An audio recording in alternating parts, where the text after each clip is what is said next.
Subscribe to my channel for more videos, please. একটা পুরনো রাজবাড়ি শত বছর ধরে অন্ধকারে ডুবে আছে, কেউ কাছেও যায় না।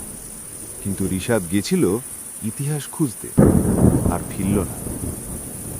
এই জায়গাটা দেখতেই অবাক লাগছে, ছবিগুলা দুর্দান্ত হবে।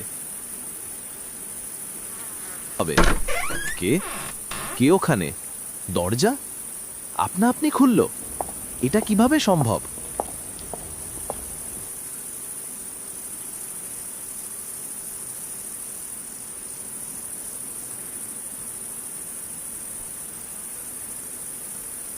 তুমি কি আমারে মুক্তি দিতে পারবা?